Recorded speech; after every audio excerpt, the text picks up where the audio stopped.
নমস্কার, ট্রাইব বাংলা সকলকে স্বাগত। মূলত যে বিষয় নিয়ে আলোচনা পর্ব আজ হওয়া অত্যন্ত দরকারি। চোপড়া থেকে শুরু করে বেলঘরিয়া থেকে শুরু করে এখন নতুন ট্রেন্ড, সালিশি ট্রেন্ড চলছে নাকি সোনারপুরও। প্রশ্ন হচ্ছে, বারবার করে এই সালিশি ট্রেন্ড কেন আসছে, কেন বঙ্গে বারবার করে এই সালিশি সভা বসছে? 2024-এ দাঁড়িয়ে এখনও সেই আগের মতোই মধ্যযুগীয় বর্বরতাই বা কেন চলছে? এই যাবতীয় বিষয় নিয়ে জলঘোলা পরিস্থিতির সৃষ্টি হয়েছে এই বঙ্গে। আর ঠিক সেই জন্যেই আজকে আমাদের টপিক বঙ্গে সালিশি ট্রেন্ড। জানার চেষ্টা করব আগামী 1 ঘন্টায়। নমস্কার, আমি রয়েছি অঞ্জন আপনাদের সঙ্গে। ঘড়ি কাটায় সন্ধ্যে 7টা মানে আপনারা জানেন এক কথায় অঞ্জনের সঙ্গে স্পেশাল শো। বাড়তি কথা না বলে সোজাসুজি অঞ্জনের সাব প্রশ্ন। আমার প্রথম প্রশ্ন, কে এই জামাল?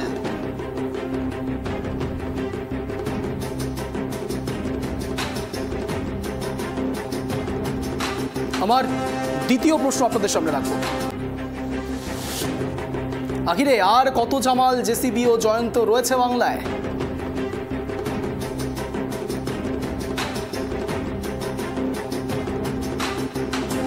আমার তৃতীয় প্রশ্ন, 24-এ দাঁড়িয়ে সালিশি সভা বসানোর অধিকার কে দিয়েছে? আমার চতুর্থ এবং অন্তিম প্রশ্ন আপনাদের সামনে, ক্ষমতার অপব্যবহার কবে বন্ধ হবে বাংলায়? জানার চেষ্টা করব আগামী 1 ঘন্টায়। পরিচয় পর্ব আসবো, কিন্তু তার আগে বিশদ বিস্তারিত এক প্রতিবেদন আপনাদের সামনে রাখছি, তারপর আসছি বিশদ আলোচনায়। নজর রাখুন।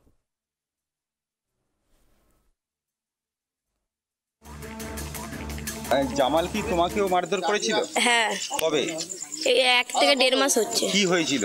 আমাদের বাড়ি ঝড় হচ্ছিল, আমার মামা শ্বশুরকে জানিয়েছে, ও এসে তুলে নিয়ে গেছে, 6-7 জন এসে তুলে নিয়ে গেছিল। আমাকেও মারধর করেছে, আমার বরকেও ধরে পিটেছিল। কিভাবে মারধর করেছিল? শেকল দিয়ে ওকে পিটেছিল, আমাকে বাকাত দিয়ে পিটেছিল। শেকল দিয়ে কি করেছিল? বেঁধে রেখেছিল? হ্যাঁ, শেকল দিয়ে বেঁধে উপরে টাঙিয়ে মেরেছিল। উপরে টাঙিয়ে বলতে? উপরে টাঙিয়ে মানে এসের ভেতর দিয়ে টাঙিয়ে মেরেছিল। কোথায় এস দিয়ে টাঙিয়েছিল? ওপরে। কোথায় সেটা? যেটা পাকার যে উপরে যে ডাংটা থাকে ওর উপরে। সেটা কোথায়? জামালের বাড়িতে? জামালের বাড়িতে। কতক্ষণ ধরে এটা চলেছিল? ওটা এরকম আজকে সন্ধ্যেবেলায় নিয়ে গেছে, কাল সকাল পর্যন্ত চলেছে। তুমি ছিলে সঙ্গে? আমি ছিলাম। তারপরে আমি বললাম ছেড়ে দেওয়ার পরে আমাকেও আটকে রেখে দিয়েছিল। আমি আটকে রেখে তারপরে আমাকেও মারধর করেছিল। আমি প্রতিবাদ করছিলাম বলে আমাকেও মারধর করেছিল। আচ্ছা, মানে এই যে সারাক্ষণ কি, মানে এই যে যেদিন নিয়ে গেল তারপরের দিন সকাল পর্যন্ত তুমি কি তোমার বরের সঙ্গেই ছিলে? হ্যাঁ। না, কোনো রাজনীতি বিষয় না, এটা আমাদের পারিবারিক ব্যাপারের বিষয়। হ্যাঁ, এটা আমার ছেলের সাথে মানে এর গণ্ডগোল হয়েছিল বলে আমরা এই নিয়ে জামালকে বলেছিলাম, জামাল আমাদের অতিরিক্তভাবে মারধর করে। আমরা চাইছি জামাল শাস্তি পাক। আমরা কোনো পার্টি নেতা নিয়ে কোনো নাড়াচাড়া করছি না। হ্যাঁ, এবার যদি বলে যে তোমরা তাহলে ওই এতে গিয়েছো কেন, আমরা সহদেবকে বারবার করে জানিয়েছি। সহদেব হলো আমার এই তৃণমূলের একটা সদস্য, ওনাকে বারবার করে জানিয়েছি, উনি কোনো করছিল না, যার কারণে আমি না কোনো পেয়ে আমি হচ্ছে করে সুমিরের কাছে গিয়ে আমি নিজেই হচ্ছে করে ওকে হাতে পায়ে ধরে বলি যে আমার একটা মানে জামালের বিরুদ্ধে একটা যাতে কোনো কড়া স্টেপ নেওয়া যায়, সেটা যেন তোমরা দেখো। এতে যে কোনো রাজনীতি, কোনো পার্টি, এর সামনে কোনো নেই আমার। আমি ওনাদেরকে জানিয়েছিলাম বলে এসছে। আচ্ছা, আমি ওনাদেরকে এই ব্যাপারে জানিয়েছিলাম যে যাতে আমি যেন কড়াকড়িভাবে ও একটা শাস্তি পায়, সেই হিসেবে আমি ওনাদেরকে জানিয়েছিলাম যে কোনো রাজনীতি ব্যাপার, কোনো পার্টির ব্যাপার, এই সামনে ব্যাপার নেই। ব্যাপার হলো আমাদের বাড়ি ব্যাপারে। আর জামাল অতিরিক্তভাবে আমার মারধর করেছে, থানা প্রশাসন কোনো নিচ্ছিল না বলে আমি সেই কারণে ওখানে জানি। ভালো করে দেখুন, খুব ভালো করে নজর রাখুন ট্রাইব টিভি বাংলার পর্দায়। ছবিটা অত্যন্ত সুস্পষ্ট এবং কেন দেখাচ্ছি সেটাও আপনাদের সামনে রাখবো। ভালো করে খেয়াল করুন, পর্যাপ্তভাবে যে ছবিগুলো এখানে ধরা পড়ছে তা হলো জামাল আজকের একেবারে হট টপিক। সকালবেলা থেকে শুরু করে এখনও পর্যন্ত জামালের কীর্তিকলাপ পরপর ট্রাইব টিভি বাংলায় আপনাদের সামনে রেখেছি। কি সেই ছবি? জামালের এই বিলাসবহুল মহলটা ভালো করে খেয়াল করুন, এবং তার সঙ্গে সঙ্গে একজন পরিচারক রাখা রয়েছে, যেখানে জামালের শখের ঘোড়ার পরিচারক হিসেবে কাজ করছেন এই ভদ্রলোক, এবং তার মাইনে কত জানেন? 10,000 টাকা। সঙ্গে তার শখ এতটাই বেশি, তিনি সুইমিং পুলে কচ্ছপ রাখেন। জামালের এই কামাল সমগ্র সোনারপুরে ইতিমধ্যে সবাইকে ভাবাচ্ছে। জামাল কে? এই জামাল কেনই বা জামালের এত প্রভাব প্রতিপত্তি সমস্তভাবে সোনারপুরের বাসিন্দাদের মধ্যে এফেক্ট ফেলছে? কেন সাধারণ মানুষ এই জামালের ওপর এত অভিযোগ আনছেন? কেনই বা লাভলি ম্যাডাম বারবার করে সেই নির্যাতিতার পরিবারের কাছে যাচ্ছেন এবং যাবতীয় ড্যামেজ কন্ট্রোল করার চেষ্টা করছেন যখন তৃণমূলের দিকে আঙুল আসছে? অন্যদিকে অগ্নিমিত্রা পালও পৌঁছেছিলেন একেবারে সেইখানে। অদ্ভুতভাবে সেখানকার নির্যাতিতার পরিবারেরা বলছে এটা কোনো রাজনৈতিক সমাবেশের জন্য নয়, রাজনৈতিক আলাপচারিতার জন্য নয়, রাজনৈতিক কোনো রকম প্রোপাগান্ডার জন্যও নয়, এটা সম্পূর্ণভাবে ব্যক্তিগত সমস্যা। আর সেই ব্যক্তিগত সমস্যা কি জানেন? সেই 3 অক্ষরের শব্দ সালিশি। এই সালিশি সভা আপনারা বিগত দিনে দেখেছেন চোপড়া কাণ্ডে সালিশি সভা, কখনো বা দেখেছেন জয়ন্ত সিংয়ের সঙ্গে, কখনো বা দেখেছেন বিভিন্ন জায়গায় বিক্ষিপ্তভাবে। বাংলায় মনে হচ্ছে নাকি যে এই সালিশি সভার ট্রেন্ড দিনের পর দিন বাড়ছে? প্রশ্ন উঠছে আনাচে কানাচে আর কত এরকম জেসিবি বা এই রকম জামালরা লুকিয়ে রয়েছে? তার কারণ আমরা যে খবরগুলো আপনাদের সামনে আনি সেগুলো অত্যন্ত হাইলাইটেড খবর, কিন্তু এই হাইলাইটেড খবরের মাঝেও তো অনেক সূক্ষ্ম খবর থাকে যেই খবরগুলোর দিকে আমাদের নজর পড়ে না, কিংবা আপনাদেরও পড়ে না, কিংবা আপনাদের আশপাশে অনেক সময় এরকম অনেক কিছু ঘটে যায় যেই বিষয়গুলোর সম্বন্ধে আপনারা নজর আন্দাজ করেন, অর্থাৎ কোনো বিষয়ের দিকে অনেক সময় নজর পড়েও আপনারা নজর দেন না। ঠিক সেরকমই ছবি আরও হয়তো রয়েছে বাংলায় বিভিন্ন প্রান্তে। পুলিশ প্রশাসন কি এবার জাগবে? পুলিশ প্রশাসন কি এইবার অন্তত ভাববে না সত্যিই ভাবার সময় এসছে বাংলায় এই দুষ্কৃতি পরায়ণতা কি করে বাড়ছে? দুষ্কৃতীরা কি করে বাংলায় এত আধিপত্য ছড়াচ্ছে? কি করেই বা এই দুষ্কৃতীরা শুধুমাত্র জামাল নয়, সাদ্দাম, সর্দার, তিনিও নাকি 5টে তার সাকরেত রয়েছে এবং তিনিও নকল সোনার ব্যবসায়ী এবং এরকমভাবে দীর্ঘদিন ধরে 10 থেকে 15 বছর ধরে তার এই বেআইনি ব্যবসা চালিয়ে যাচ্ছেন। কিন্তু পুলিশ প্রশাসনের নাকের ডগা দিয়ে পুলিশ প্রশাসন বুঝতেই পারছেন না কে কখন কোন বিজনেস বেআইনিভাবে করছেন। আমার প্রশ্ন, সাধারণ মানুষ যখন কোনো কারণে কোনো খারাপ কাজ করে ফেলে তখন তো পুলিশ প্রশাসনের কাছে একেবারে চোখে সব কিছু পড়ে যায়। সাধারণ মানুষ যে অন্যায় করে সেটা অন্যায় নয়, সেটা একবারও ট্রাইব টিভি বাংলা বলছে না। কিন্তু প্রশ্ন, সাধারণ মানুষ আর এই সব স্পেশাল মানুষের মধ্যে পার্থক্যটা ঠিক কোন জায়গায়? একটু জানার চেষ্টা করব আগামী 1 ঘন্টায়। কিন্তু সময় এখন একটা ছোট্ট বিরতি, ফিরছি বিরতির পর কোথাও যাবেন না, দেখতে থাকুন ট্রাইব টিভি বাংলা সন্ধ্যে 7টার এক কথায় অঞ্চল।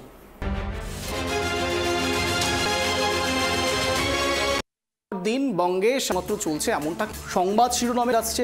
এমন করে যে প্রশ্নটা উঠছে বঙ্গে যে কেন এই সালিশি ট্রেন্ড হঠাৎ করে এতটা উত্থাপন হলো, কেন হঠাৎ করে তৃণমূল নেতাদের নামই বারবার করে আসছে? প্রশ্ন অনেক রকম রয়েছে। এখানে আরও একটি প্রশ্ন যেটা সংযোজন করা অত্যন্ত দরকারি। আজ কাউন্সিলরদেরও একেবারে নেমে মারাম ছবিটা দেখা যায়। কাউন্সিলর আপনারা জানেন, নাম এখন আর বরাদ্দ দেন। গতকাল তৃণমূল, অন্যদিকে আজকে আরও এক তার দাদাগিরি দেখাচ্ছেন, তাদের ওপরে দাদাগিরি কখনো বা সিকিউরিটি গার্ড দেখাচ্ছেন, কখনো বা নিজেরা তাদের মধ্যে সালিশি সভা বসাচ্ছে। উল্টো দিকে সে কি যাচ্ছে তখন তৃণমূল নেতারা বলছে, সঙ্গে তৃণমূলের দিকে কুণাল বাবু বলছেন, তিনি বলছেন যে সত্যিই কোনো থাকে তাহলে দলটা রেয়াত করা ভুল নিয়ে তৃণমূল সরকার চালাচ্ছেন, শুধুমাত্র নয় এর ডিপেন্ডেন্সি দিয়ে সরকারটা চালাচ্ছে। নিরাপত্তা দেওয়ার এই তৃণমূল সরকার হিসেবে রয়েছে ঠিক সেরকম সরকারের আরও একটা, তা হচ্ছে শুধুমাত্র নিরাপত্তা এমনি তৈরি বহাকে, তাহলে কি করে? আরও প্রশ্ন যেটা রয়েছে তা হলো ভূমিকা নিয়ে।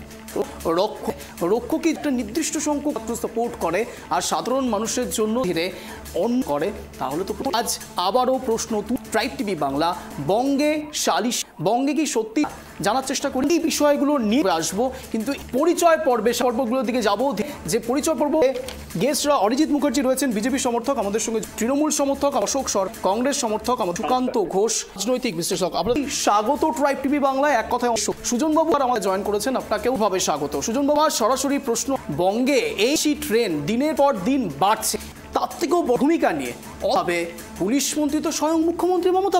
সুজনবাবু, তো প্রথমে যেটা বললেন যে সেটা শুরু হচ্ছে, অ্যাকচুয়ালি ঠিক তৃণমূল জামানায় যে সালিসি ট্রেনটা শুরু হচ্ছে ব্যাপারটা এরকম না। সালিসটা শুরু হয়েছে সেই একদম বাম তখন যেটা সালিসটা পাড়ার যারা লোকাল কমিটির মেম্বার থাকতেন, যারা জোনাল কমিটির মেম্বার থাকতেন, পাড়ার যারা হোমরা চোমরা যারা থাকতেন, তারা তখন সালিসি করতেন। যে ব্যাপারটা হলো সেই সময় এত টিভি, এত মোবাইল, এত আপনার সোশ্যাল মিডিয়ার ব্যাপারটা ছিল না। পাড়ার জিনিস পাড়ার মধ্যেই আটকে যেত। পাড়ায় সেই যে জরিমানা, কলে জল আনতে দেবো না, দোকানে যেতে দেবো না, এক ঘরে করে রাখা, এই ট্রেন্ডটা আজকের না। এই যে কিছুদিন ধরে যে ছবিটা বাংলায় আপনারা তুলে ধরছেন, অবশ্যই আমি সংবাদ মাধ্যমদের বলবো যে যদি কোথাও বিচ্যুতি কিছু ঘটে থাকে আপনারা সেটা সামনে আনছেন, এবং সেই সামনে আনাটা অবশ্যই সাধুবাদযোগ্য।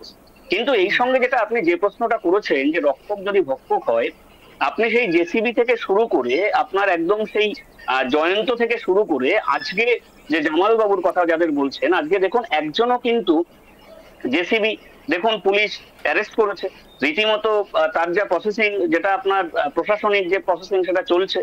জায়ান্টের কথা যদি আপনি বলেন, সেই জায়ান্ট সেও আপনার আজকে পুলিশ হেফাজতে। আজকে যেখানেই যেটা দেখছেন প্রত্যেকটা জিনিসের কিন্তু কড়া পদক্ষেপ কিন্তু এই সরকার গ্রহণ করেছে এবং জিরো টলারেন্স নিয়েই চলছে। দেখুন একটা দল আড়ে বহরে বেড়েছে, সে দলটা গোটা রাজ্যের বিভিন্ন প্রান্তে ছড়িয়ে রয়েছে। এখন কেউ যদি তৃণমূলের নাম নিয়ে যদি কোথাও কিছু করে থাকে, তার জন্য তার দায় দল একেবারেই নেবে না, তার দায় তার সম্পূর্ণ নিজের। এবং প্রশাসনের যে ব্যবস্থা নেওয়া কথা, প্রশাসন সেই ব্যবস্থা নিচ্ছে এবং সেই জিনিস আপনারাও দেখাচ্ছেন, সেটা জনগণও দেখতে পাচ্ছে। এটাই হলো ব্যাপার। বেশ সুজন বাবু, আপনি খুব ভালো কথা বলেছেন। আপনি বললেন যে বাম আমল থেকে নাকি শুরু হয়েছে। আচ্ছা, আপনারা কবে থেকে এসছেন এই সরকারে? 2011 সালের পর আমরা সরকারে এসেছি। ক বছর হলো? এই আপনার 13 বছর। 13 বছর ধরে আপনাদের মনে হলো না যে এতদিন অবধি আপনারা রুলস অ্যান্ড রেগুলেশনসগুলোকে ঠিক করতে পারলেন? যেই সালিশি সভার ট্রেন্ড আগে ছিল, শুনে নিন প্লিজ সুজন বাবু, সালিশি সভার যে ট্রেন্ড এতদিন ধরে বাম আমলে ছিল, সেই ট্রেন্ড আপনারা আটকাতে পারলেন না? এটা সর্বতভাবে আটকানোর তো হয়েছেই গোটা বাংলায়। গোটা বাংলায় সেই ট্রেন্ড পাড়ায় পাড়ায়। ছবি কি করে এখন কি আপনি পাড়ায় পাড়ায় সেই ট্রেন্ড না, 100 বার বলছি, সেই ট্রেন্ড এখন পাড়ায় পাড়ায় কিন্তু নেই। আজকে সেই ট্রেন্ড পাড়ায় পাড়ায় নেই। কিছু বিক্ষিপ্ত ঘটনা ঘটার পর প্রশাসনের কড়া ব্যবস্থা আপনাদের নজরে, তো আপনাদের চোখের সামনে প্রশাসনের কড়া ব্যবস্থা আপনারা দেখাচ্ছেন, আপনারাই দেখাচ্ছেন। জায়ান্ট কিভাবে অ্যারেস্ট হলো, জেসিবি কিভাবে অ্যারেস্ট হলো, এই জামাল বাবুদের পরবর্তী পদক্ষেপ কি, আপনারা যা যা হয়েছে আপনারা একদম ঠিক বলছেন। উইথ ডিউ রেসপেক্ট, আপনি একদম ঠিক বলছেন যে ইসলামপুর থানার পুলিশ তাকে গ্রেপ্তার করেছে, চোপড়া থানার নয়। একদম যেভাবে আপনার যেভাবে কেস যেভাবে নথিভুক্ত হয়েছে যে থানার আন্ডারে, সেটা প্রশাসনিক ভাবে যেটা করার দরকার সেটা সেই থানাই করবে। বেশ, অরিজিৎ বাবুর কাছে আসবো। অরিজিৎ বাবু, আপনি হাত তুলছিলেন। না, আমি শুনছিলাম সুজন বাবুর বক্তব্যটা, উনি হয়তো বাধ্যবাধকতা থেকে বলছেন, আমি ওনার বক্তব্যকে রেসপেক্ট দিয়েই বলছি। যদি ওনার বক্তব্যের বেশিরভাগ অংশটাকে আমি সত্য বলে ধরে নিই যে বাম আমল থেকে এই কালচারের উৎপত্তি, তাহলে তো উনি কার্যত স্বীকার করে নিলেন এক কথায় যে রাজ্যের প্রশাসনিক প্রধান অর্থাৎ মুখ্যমন্ত্রী তথা স্বরাষ্ট্রমন্ত্রী মমতা বন্দ্যোপাধ্যায়ের পদত্যাগ করা উচিত, যখন তিনি এই কালচারটাকে 13 বছর ধরে আটকাতে পারলেন না।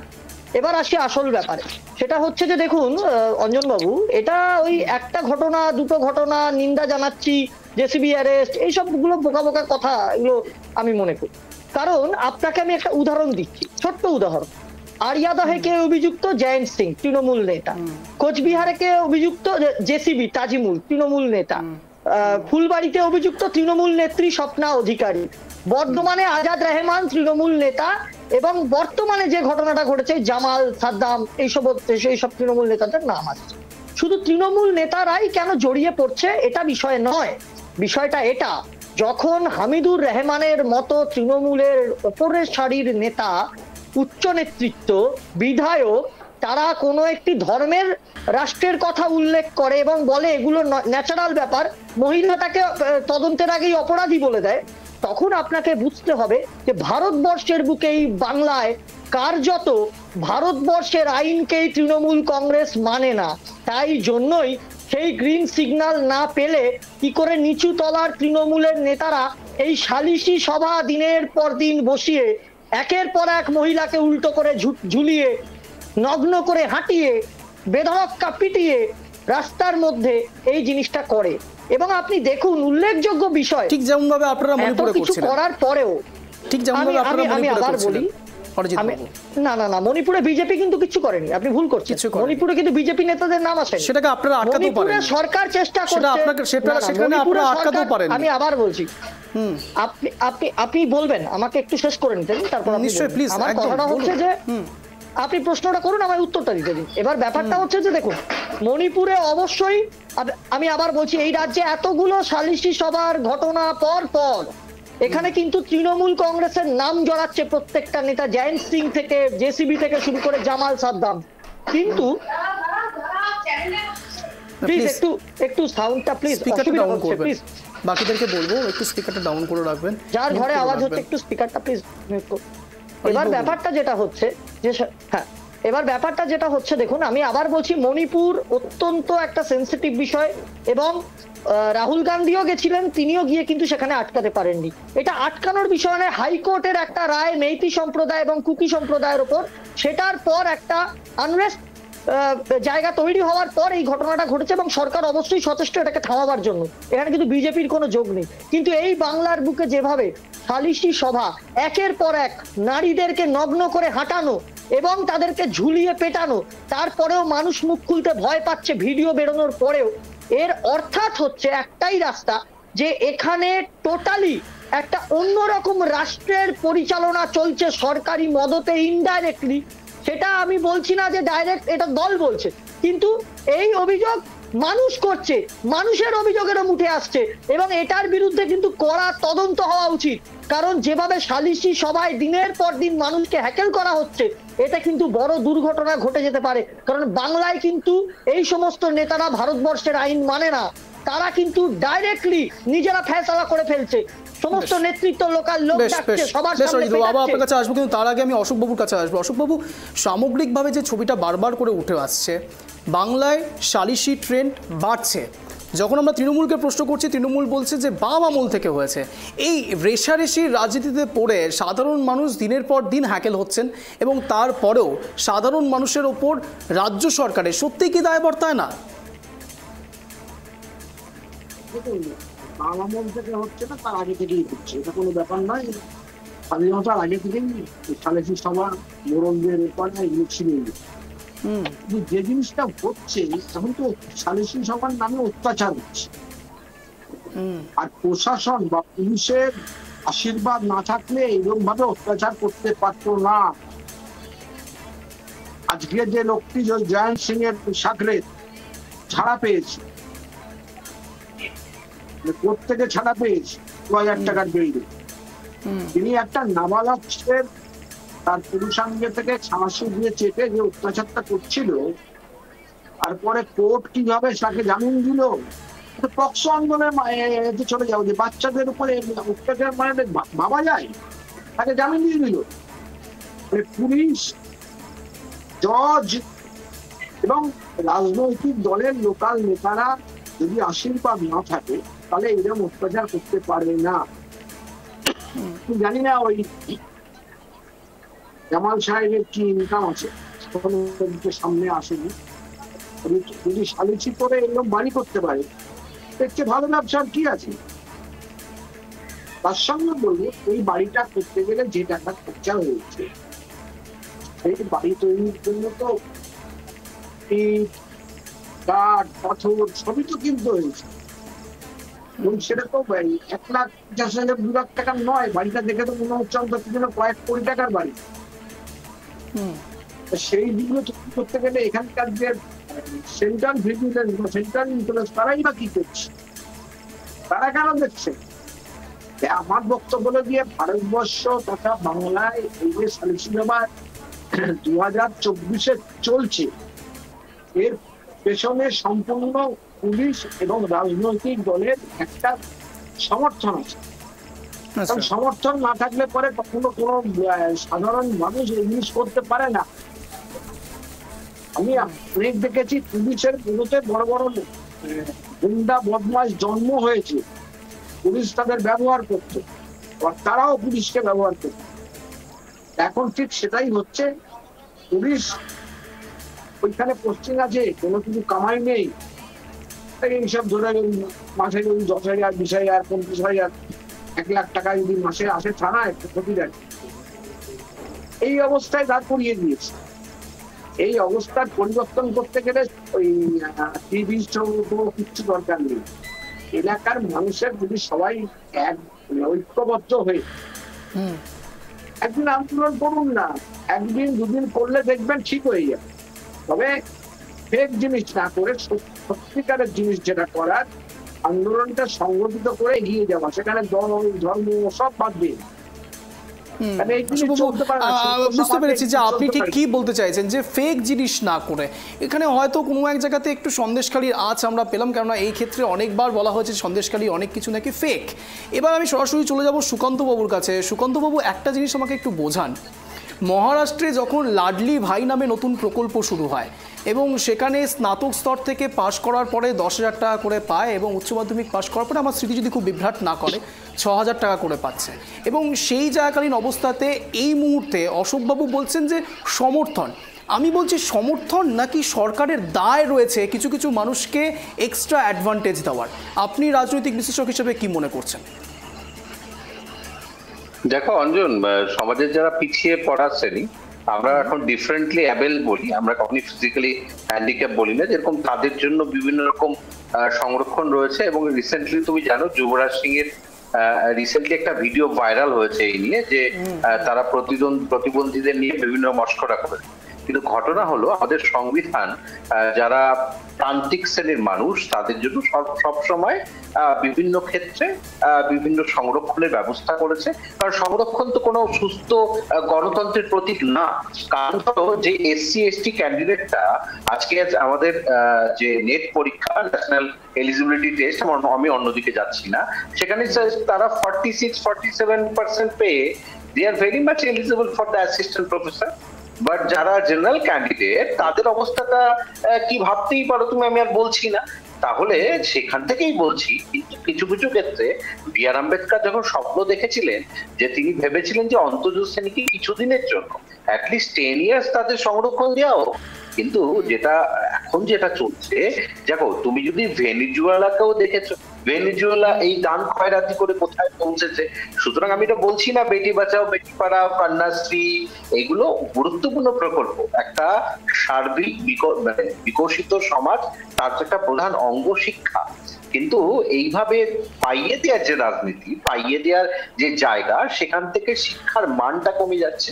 শিক্ষার প্রতি যে ছাত্রছাত্রীদের শুধুমাত্র প্রতিযোগিতামূলক পরীক্ষার পণ্ডিত দূরে থাক, তারা কিন্তু শুধুমাত্র কোনোভাবে একটা গ্রাজুয়েশন কমপ্লিট করতে চাইছে। কেন? এর কারণটা একটাই, যে কোনোভাবে যেন আমরা যেহেতু কলেজে যারা পড়াই মাস্টারমশাইরা আছে, তারা জানে যে কন্যাশ্রী এই সুবিধাগুলো পাওয়ার জন্যই মূলত ছাত্রছাত্রীরা আমাদের কাছে আসে, এবং তারা কিন্তু এই কারণেই তাদের বাবা মারাও পাঠায়। আমি বলছি না, সেটা একটা পজিটিভ দিক রয়েছে, মিড ডে মিলের কিছু পজিটিভ দিকও কিন্তু রয়েছে। কিন্তু কোথাও অঞ্জন এই দান খয়রাতির যে রাজনীতি, সেটা যেন পরবর্তীকালে পশ্চিমবঙ্গকে ভেনিজুয়েলা না হতে হয়। বা আজকে অরবিন্দ কেজরিওয়ালের কথা খুব বলা হয়, তিনিও সংরক্ষণ ব্যবস্থাকে খুব সুন্দরভাবে বিভিন্ন করেছেন, কিন্তু কোথাও যেন এটাও অঞ্জন হয় যে সংরক্ষণ পাশাপাশি উন্নয়ন দুটো কিন্তু চলে। কিন্তু সেই সংরক্ষণটা যদি দান খয়রাতি মোড়কে আবর্তিত হয়, তখন সেটা উন্নয়ন আর হয়ে থাকে না। আর একটু আগে আমার পূর্ববর্তী বক্তাদের কথা শুনছিলাম, আমার 2-3টে জায়গায় একটু অসুবিধা রয়েছে। প্রথম কথা হচ্ছে যে মণিপুরে যে কাণ্ডটা ঘটেছে মণিপুরে, সেটা নির্লজ্জতার প্রকৃষ্ট উদাহরণ মানবতার। এটা কোনো দলের পক্ষে বিপক্ষে আমি বলছি না, সে যে দলই হোক না কেন। যেটা এখানে সালিশি সভার নামে যেটা হচ্ছে, সেটা শুধু ট্রেন নয় অঞ্জন, আমাদের সামাজিক অবক্ষয়ের চিত্র। আমাদের কোনো বামফ্রন্ট আমার প্রয়োজন নেই। একটু আগে আমার পূর্ববর্তী বক্তা খুব সুন্দরভাবে আমি একটু ইন্টারাপ্ট করছি, আমি সংযোজন করবো এই বিষয়টাকে। এই জিনিসটা আমি যতবার প্যানেল ডিসকাশন করেছি, এই বিষয়টা আমি বারবার বলি, রাজনৈতিক ব্যক্তিত্বরা এবং রাজনৈতিক সমর্থক যারা থাকেন, তারা প্রত্যেকে তাদের দিকে আঙুল উঠলে নিজেদের আত্মসমালোচনাটা কম, উল্টে দিকে যে দাঁড়িয়ে থাকে তাদের দিকে আঙুল তোলাটা একটু বেশি করেন। এই বিষয়টা অত্যন্ত রূঢ় সত্য। সুকান্তবাবু। অঞ্জন তুমি দেখো না, আমি তোমাকে বলছি, বিজেপির কোন নেতা নেত্রীরা, আমি কোন তৃণমূল বিজেপির মধ্যে যাচ্ছি না, বিরোধী দল মানে কি একটা গণতন্ত্রের শক্ত ভিত, তাদের কোনোদিন আন্দোলনে তোমরা দেখেছো যে কোনো আন্দোলন করছে এই মব লিঞ্চিং গুলোর বিষয়ে?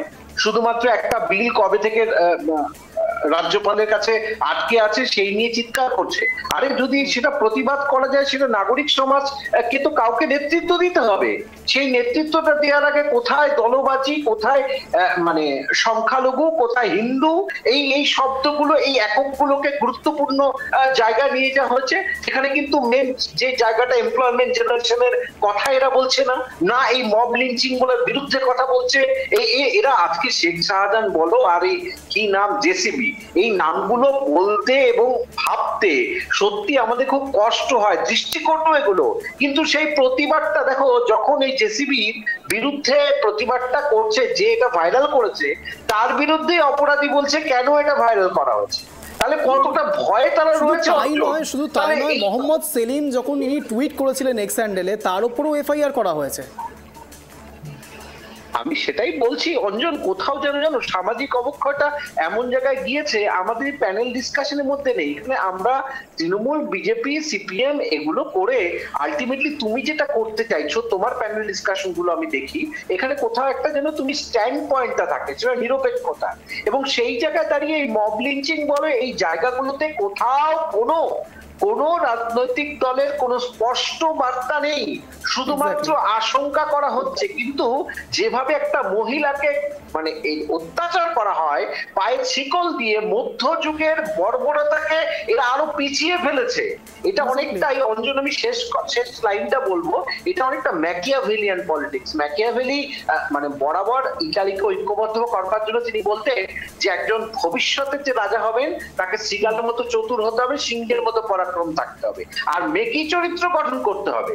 এখন তাই চলছে এখনকার রাজনীতি। আর ওই যে বললাম, রাজনীতিকে নোংরা বলাটার আগে নিজের আগে পরিষ্কার হতে হবে। সেই জায়গায় কেউ এই কাদা ছড়াছড়ির বাইরে আমরা এই যে একটা সুস্থ মানবিকতার কথা বলতে পারি না। যে মানুষগুলো অত্যাচারিত হচ্ছে তারাও স্তব্ধ, গণমাধ্যম চুপচাপ। অঞ্জন, গণমাধ্যম গুলোর কথা বলো, কোন গণমাধ্যম কোন আজ পর্যন্ত তুমি দেখেছো এই রিসেন্ট ট্রেন্ডস গুলো কোনোদিনও শুধুমাত্র কোনো দলের হয়েই কথা বলছে? সে এক দুটো তোমাদের মতো গণমাধ্যম ছাড়া। এটুকুই বলতেছি। আমি ঠিক এই জায়গাতে সুজনবাবুর কাছে চলে যাব। সুজনবাবু, আমার কথা শুধুমাত্র মব লিঞ্চিংয়ে কে বিক্ষোভ প্রদর্শন করছে, মব লিঞ্চিং নিয়ে কে প্রোটেস্ট করছে সেখানে সীমাবদ্ধ নয়। আমি একটা ছোটোবেলা থেকে কথা শুনে এসেছি, আগের হাল যেদিকে যায় পিছের হালও সেদিকেই যায়। আমার প্রশ্ন, কাউন্সিলররা স্বয়ং রাস্তাঘাটে যেভাবে জনসমক্ষে মারামারি করছেন, তাদেরকে দেখেই তো পরবর্তী জেনারেশন শিখছে। কারা কি শিখছে? সাধারণ মানুষ তাদের দেখে রীতিমতো বিভ্রান্ত হচ্ছেন এবং কিছু কিছু ক্ষেত্রে হয়তো ইন্সপায়ার্ডও হচ্ছেন। তাহলে কি চলছে সুজনবাবু? এটা কি একটা সুস্থ গণতন্ত্রের নজির তৈরি করে, নাকি বাংলা অন্য কিছু চাইছিল কিন্তু পাচ্ছে অন্য কিছু? সুজনবাবু। দেখুন অঞ্জনদা, আপনাকে একটা কথা বলি, সেটা হলো যে এই যে ঘটনাগুলোর কথা বললেন পরপর বা অন্য যারা বললেন, আমি বিশেষ করে, সেটা হলো যে এর কোনোটাই সমর্থনযোগ্য। আপনারা যদি বলেন যে এইগুলো সমর্থন করার কথা যদি বলেন, এগুলো একটাও আমরা কেউ অন্তত দলগত ভাবে কোথাও কোনো বিবৃতি নেই এইগুলো সমর্থন করার কথা। হামিদুর সাহেবের কথা বললেন, যে হামিদুর সাহেব যে বক্তব্যটি জেসিবির পরে যেটি হামিদুর সাহেব বলেছিলেন, সেটা নিয়ে কিন্তু পার্টি তার কাছে কিন্তু জিজ্ঞাসা করেছে, পার্টি তাকে চিঠি পাঠিয়েছে।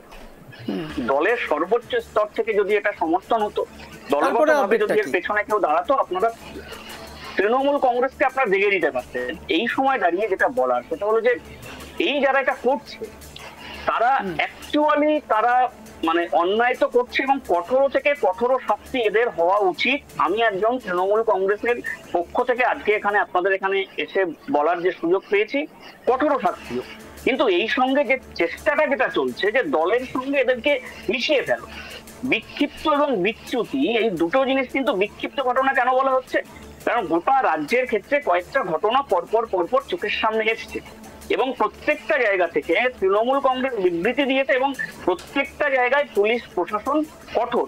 একটু আগে যেটা মণিপুর নিয়ে যেটা বিজেপির যিনি রয়েছেন উনি যেটা বললেন, ভারতবর্ষের ইতিহাসের চরমতম লজ্জা, এবং সেই লজ্জার জায়গায় তিনি সেখানে বিজেপিকে বলছেন এখানে এর সঙ্গে কোথাও যুক্ত নেই।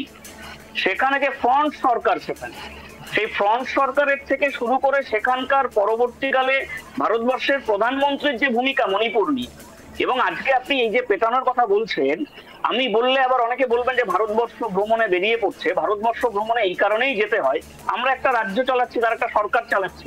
ভারতবর্ষের বিভিন্ন প্রান্তে একইভাবে সরকার পরিচালনা করছে আপনার বিভিন্ন রাজ্যে বিজেপি, বা গোটা দেশেই তো বিজেপি চালাচ্ছে। আপনি উত্তরপ্রদেশের কথা আমি আপনাকে যদি বলি, উত্তরপ্রদেশে আপনি দেখুন, আপনার একদম দলিত থেকে শুরু করে রাস্তায় ফেলে মারা থেকে শুরু করে যে আপনার লাঞ্ছনা, সেটা উত্তরপ্রদেশ গোটা ভারতবর্ষের কাছে একটা আইডিওলজিক্যাল জায়গায় চলে গেছে যে কিভাবে যারা দলিতদের উপর অত্যাচার করতে হয়, সেখানে জাতপাতের ভিত্তিতে যে নির্যাতন হয়, সেই নির্যাতন গোটা ভারতবর্ষের কোথাও আপনি দেখাতে পারবেন না। এরা যখন প্রথম আপনার এই দেশে সরকার চালিয়েছিল, ফ্রিজের মধ্যে কিসের মাংস রাখা হয়েছে তার ভিত্তিতে আখলাকের ফ্রিজ খুলে দেখা হয়েছিল এবং তারপর তাকে পিটিয়ে মারা হয়েছিল। এই ভারতবর্ষ সেটা দেখেছে। এনাদের কাছ থেকে এইগুলো সমালোচনার জায়গায় অবশ্যই আমার যে দলীয় সমালোচনা, এটা না হলে ভালো হতো। অবশ্যই আত্মসমালোচনার জায়গা রয়েছে, এদের মাথার উপর কেউ আছে কিনা, কিন্তু তাই বলে দলকে দেগে দেওয়ার চেষ্টার বিরুদ্ধে আমরা, যে দলকে কোথাও দেগে দেওয়ার চেষ্টা করবেন না। দল সর্বতোভাবে এই জিনিসের বিরুদ্ধে কঠোর থেকে কঠোরভাবে অবস্থান নিচ্ছেন নিজে মাননীয় মুখ্যমন্ত্রী, এবং আমাদের এখানে যারা আপনার প্রশাসনে রয়েছে, মুখ্যমন্ত্রী নিজে বলেছেন যে এই ধরনের ঘটনা কোথাও 1 ইঞ্চি এসব বরদাস্ত করা হবে না। সবগুলো কথা মানছি সুজন বাবু, আমার শুধু একটা বিষয় আপনি একটু ক্লিয়ার করে দিন প্লিজ দর্শকদের উদ্দেশ্যে। 2011 সালের পর থেকে তৃণমূল কংগ্রেস রয়েছে এই রাজ্যে, 13 বছর হয়ে গিয়েছে এবং 26-এ আবারও বিধানসভা উপনির্বাচন। আমার প্রশ্ন হচ্ছে, ঠিক যদি আপনারা বলেও থাকেন যে সরকার তাদের কাজ করে যাচ্ছে, তৃণমূল দল তার যথোপযুক্ত তার দায়িত্ব পালন করছে, তাহলে আমার প্রশ্ন 10 বছর 15 বছর ধরে প্রায় এনারা বিজনেস করছেন, 13 বছর তো তার মধ্যেই পড়ে। এতদিন ধরে কেউ কোনো কথা জানতে পারলো না, এতদিন ধরে তারা এতগুলো বিজনেস ডেভেলপ করলেন, কখনো প্লিজ শুনে নিন, নকল সোনার কারবারি করছেন সেটার ক্ষেত্রেও আপনারা জানতে পারলেন না। সাদ্দাম সর্দার, জেসিবি, এনারা এতদিন ধরে তাদের এই যাবতীয় এই ভয়ঙ্কর, আমি বাকি গেস্টদের বলবো আপনারা একটু মেনটেন করুন বিষয়টা। এবং আমি যে বলতে চাইছি বিষয়টা একটা জায়গাতেই স্টাক হচ্ছি, যে এতদিন ধরে এতগুলো প্রসেস চলছে বিভিন্ন জায়গাতে, কেউ কিচ্ছু জানতো না, হঠাৎ করেই আপনারা জানতে পারছেন এবং তারপর স্টেপ নিচ্ছেন। যখন মিডিয়া সেগুলো কভারেজ করছে তখন আপনারা স্টেপ নিচ্ছেন, তার আগে কোনো তো স্টেপ নিচ্ছেন না আপনারা।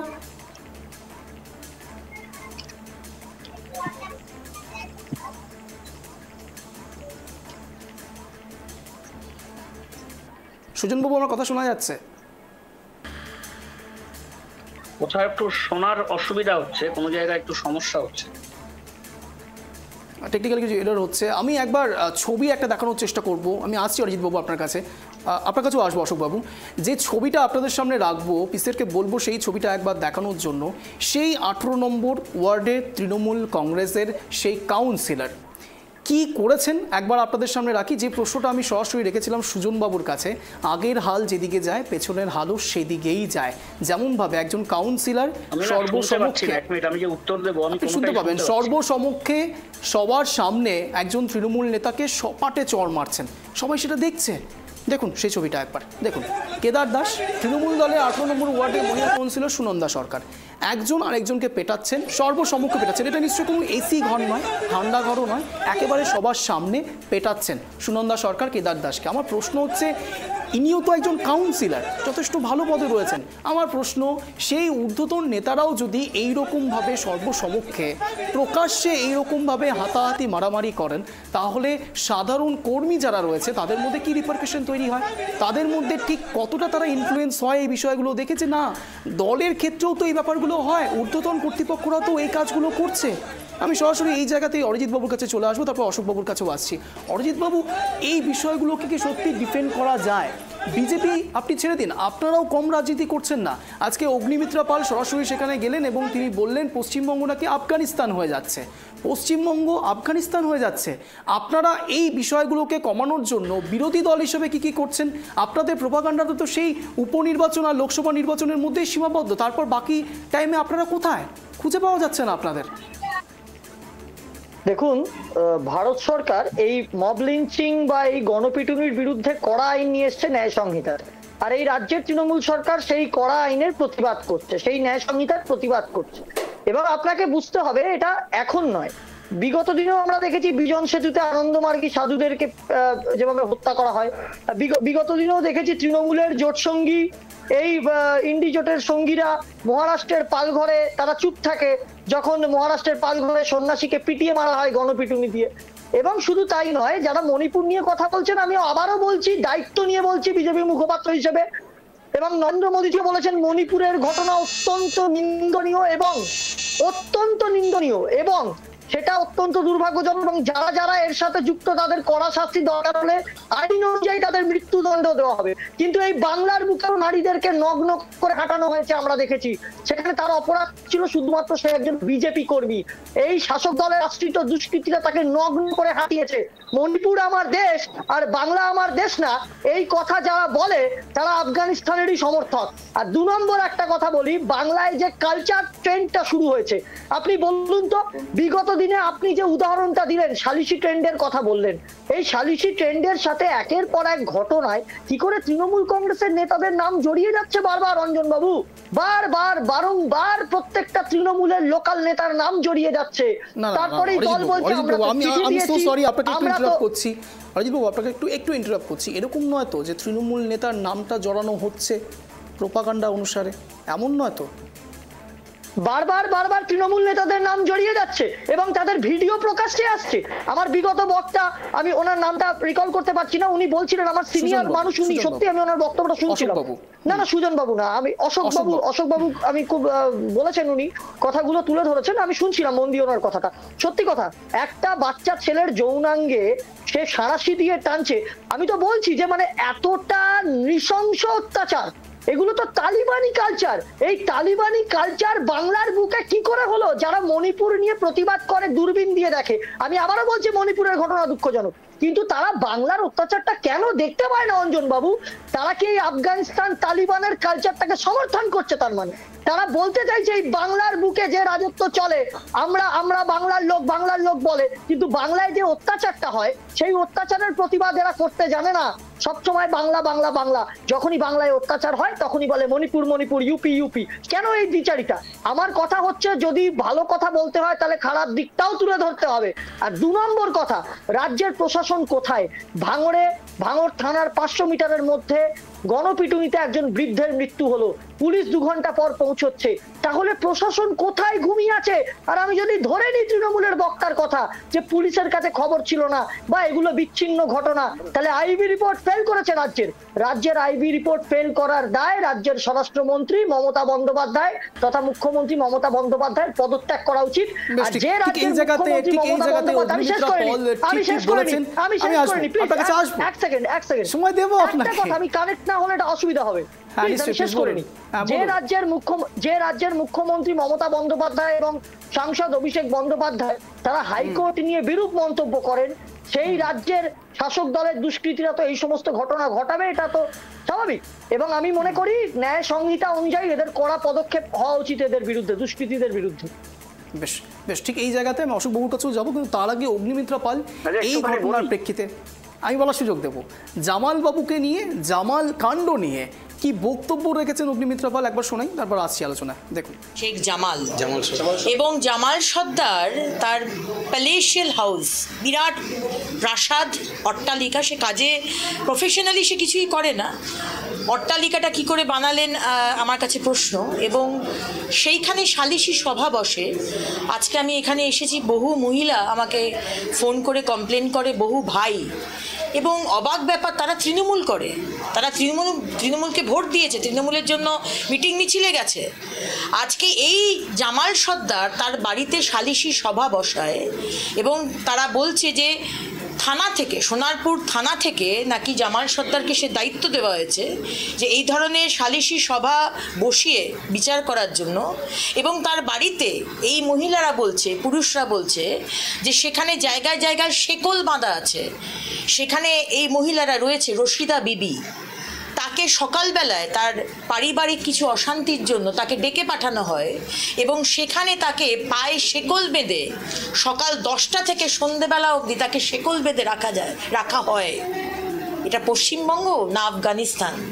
এই তালিবানি অত্যাচার তৃণমূলী অত্যাচারে এখন ট্রান্সফর্মড হয়েছে, কারণ এই জামাল সর্দারের আশীর্বাদ রয়েছে তৃণমূল নেতাদের, এবং সে নিজেও তৃণমূলের একজন কর্মী। আজকে কলকাতার বুকে পায়ে শেকল বেঁধে রাখা হচ্ছে, পুরুষকে মহিলাকে অত্যাচার করা হচ্ছে, মারধর করা হচ্ছে, জমি নিয়ে। সুজনবাবু, আপনাকে ডিবেট করার সুযোগ দেবো, কিন্তু তার আগে অশোকবাবু অনেকক্ষণ আগে হাত তুলেছিলেন। অশোকবাবু, একটা প্রশ্ন শুধু সংযোজন করবো এবং তারপর আপনার উত্তর নেব। পশ্চিমবঙ্গ নাকি আফগানিস্তান? সরাসরি বলছেন অগ্নিমিত্রা পাল, আপনার রিয়াকশন। দেখুন, অগ্নিমিত্রা পাল তো ফ্যাশন ডিজাইনার ছিল।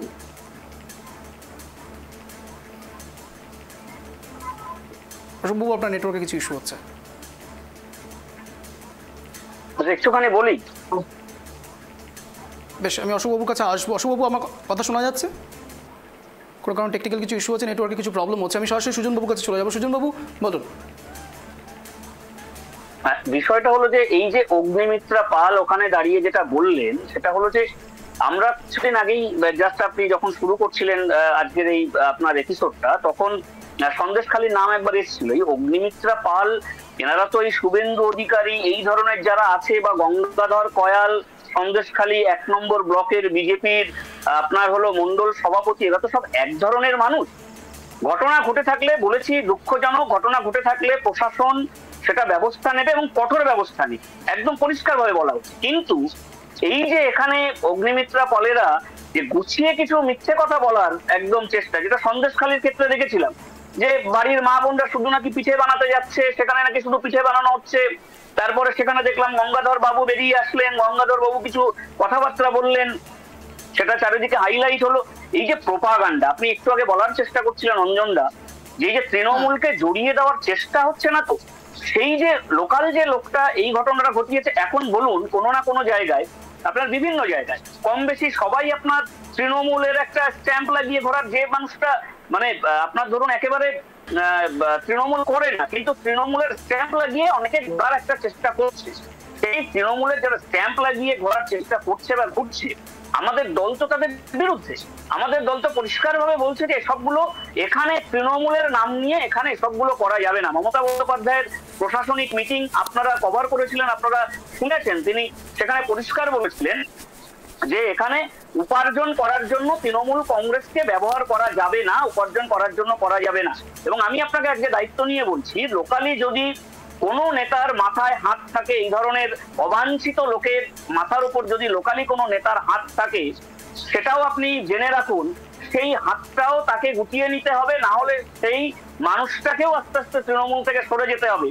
তৃণমূল কংগ্রেসের থেকে এসবগুলো করা যাবে না, এটা দলীয় স্ট্যান্ড। এবং বিজেপির কাছ থেকে আমরা মূলত এই জ্ঞানগুলো শুনতে চাইছি না, কারণ তাদের যে জায়গায় তারা যেখানে সংসার করছে, যেখানে সেই সংসারটাই বিরাট ভাবে খারাপ অবস্থার মধ্যে।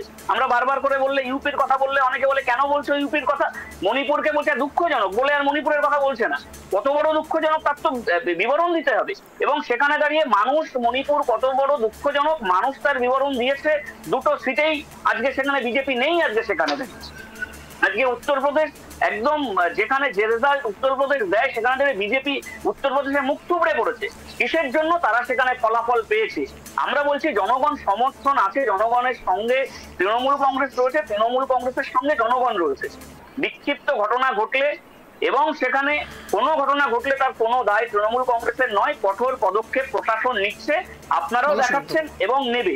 সন্দেশখালীর মতো প্রোপাগান্ডা ছড়ানোর চেষ্টা বিজেপিকে দেখেছি, বলেছে 2000 টাকা দেওয়া হয়েছে মহিলাদের, 5000 টাকা দেওয়া হয়েছে মহিলাদের। আমি খুব সংক্ষেপে আমি ঠিক এই জায়গাতে খুব সংক্ষেপে অরিজিৎবাবু আপনার রিয়াকশন নেব, খুব সংক্ষেপে অরিজিৎবাবু রিয়াকশন নেব, তারপর আমি সুকান্তবাবুর কাছে একটু যেতে হবে।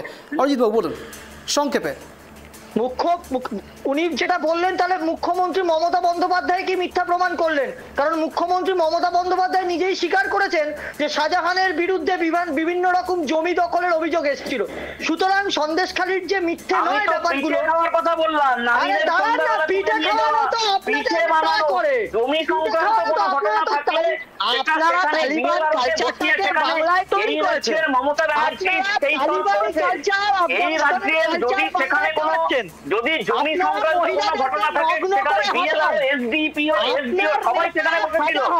সেখানে দাঁড়িয়ে বেশ আপনারা দুজনকে আমি থামাচ্ছি। আমি ঠিক এই জায়গাতে সুকান্ত বাবুর কাছে চলে যাবো, প্লিজ। না, আমি দুজনকে থামাচ্ছি।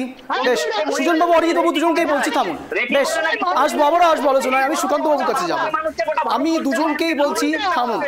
বেশ, অরিজিৎ বাবু, সুজন বাবু, আমি দুজনকেই বলছি থামুন, না হলে আমি পিসিআর কে বলবো আপনারা ফেরা ডাউন করতে। প্লিজ, দুজনকেই বলছি থামুন। অরিজিৎ বাবু, সুজন বাবু, থামুন প্লিজ। না না না, এইভাবে ডিবেট হয় না। কনস্ট্রাকটিভ রাখুন। দর্শকরা কিচ্ছু বুঝতে পারছেন না, প্লিজ। না না, আমি দুজনকেই বলছি, প্লিজ। আমি সুকান্ত বাবুর কাছে আসবো। আমি আবারও বলছি দুজনকেই, প্লিজ থামুন। সুজন বাবু এবং অরিজিৎ বাবু দুজনকেই বলছি, প্লিজ থামুন। এভাবে কারো কথা শোনা যাচ্ছে না। দুজনকে বলছি, পিসিকে বলবো ফেরা ডাউন করো। বেশ, আমি সুকান্ত বাবুর কাছে আসবো। খুব শর্টে জেনে তারপর আমাদের হাতে একদম সময় কম, সবাইকে 1 মিনিট করে স্ট্যান্ড পয়েন্ট রাখার সুযোগ দেবো। আমি ঠিক এই জায়গাতে সুকান্ত বাবুকে একটা প্রশ্ন করতে চাইছি। সুকান্ত বাবু, কি হচ্ছে তৃণমূলের এতটা পরিচিতি বাড়ার জন্যই কি তৃণমূলের নিজেদের ওপর এই এত কিছু প্রবলেম ঘনিয়ে আসছে? সব ক্ষেত্রেই তৃণমূল জড়িয়ে যাচ্ছে, কি মনে করেন আপনি?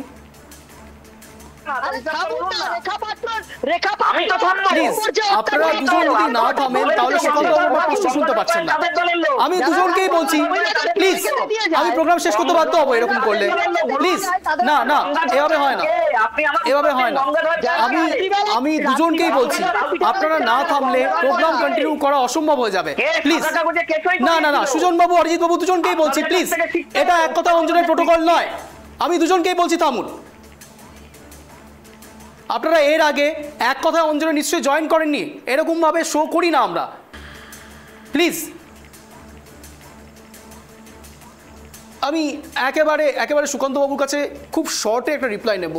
তৃণমূল কংগ্রেসের এই আধিপত্য বা এতটা পরিমাণে যা বলে তৃণমূল কংগ্রেস যে উন্নয়নের নজির তৈরি করতে করতে তারা সব জায়গাতে এখন তৃণমূল, বিরোধীরা এক প্রকার নাকি একেবারে শূন্যের দিকে যাচ্ছে, এটাই কি তাদের জন্য নেগেটিভ কারণ হয়ে যাচ্ছে যে যা কিছু ঘটছে তাতেই তৃণমূল কংগ্রেসের নাম আসছে? কি মনে করছেন সুকান্তবাবু? খুব শর্টে আপনার থেকে অ্যান্সারটা নেব, সুকান্তবাবু। না অঞ্জন, তুমি যে প্রশ্নটা করেছো এটা শর্টে নিয়ে উত্তর দেওয়া যায় না, আমি তাও দিচ্ছি। দুটো জায়গায় তোমার বুঝতে হবে, একদিকে হচ্ছে নরেন্দ্র মোদী, আরেকদিকে মমতা ব্যানার্জি। এই দুজনের সমস্যা হচ্ছে তারা বিরোধীদের কোনোভাবেই তুমি দেখতে পারবে তাদের যে কাজের ধরন, তাতে নরেন্দ্র মোদীর ক্ষেত্রে তো একদম মানে তুমি বলতেই পারো যে বিরোধী শূন্য, 400 পার, এগুলো গণতন্ত্রের চিহ্ন নয়। একসময় ইন্দিরা গান্ধী যেটা করে পরবর্তীকালে তার পস্তাতে হয়েছিল, জনতা জনার্দন তার জবাব দিয়েছে। তবে হ্যাঁ, তুমি যেটা বলতে চাইছো যে তৃণমূল কংগ্রেস যেটা করতে চাইছে যে যেহেতু তৃণমূল কংগ্রেসই সব, তার মানে তৃণমূল কংগ্রেসই দায়ী, এটাও যেমন সর্বাংশে সত্য নয়, সেদিক থেকে বিজেপির ক্ষেত্রেও তাই। নরেন্দ্র মোদী ছাড়া আমিত্ব থেকে বাইরে না বেরিয়ে যখন বিরোধী দলকে তার পূর্ণ সম্মান দেয় না কোনো দলই, সেখানে তুমি আশা করতে পারো না যে একটা গঠনমূলক বিরোধিতা না তৃণমূল না বিজেপি কোনো দিক থেকেই পাওয়া যাবে। তবে অঞ্জন, তুমি যেটা বললে এটা কিন্তু একদম একটা জায়গায় আমি মেনে নিতে রাজি আছি যে কোথাও যে এই বিষয়গুলো হচ্ছে তাতে কিন্তু মানুষ হয়ে গিয়েছে, মানুষ কিন্তু কোনো জায়গায় বিদ্রোহ করতে ভুলে গিয়েছে। মানুষ ভুলে গিয়েছে কেন? কারণ প্রশাসন এবং সরকার মিলেমিশে একাকার হয়ে গেছে। সেটা যখনই হয়, সেটা উত্তরপ্রদেশ হোক, পশ্চিমবঙ্গ হোক, তার ফল ভুগতে হবে সাধারণ মানুষকে। সাধারণ মানুষের কথা তো কেউ ভাবে না। একেবারে অন্তিম রঙে চলে এসেছি, খুব দুঃখিত আর সময় দিতে পারছি না আপনাদের তিনজনকেই। আজ দুঃখিত আমরা যে 1 মিনিট স্ট্যান্ড পয়েন্টের এই রেশিওটা আমরা রাখতে পারছি না আজকের এই শোতে।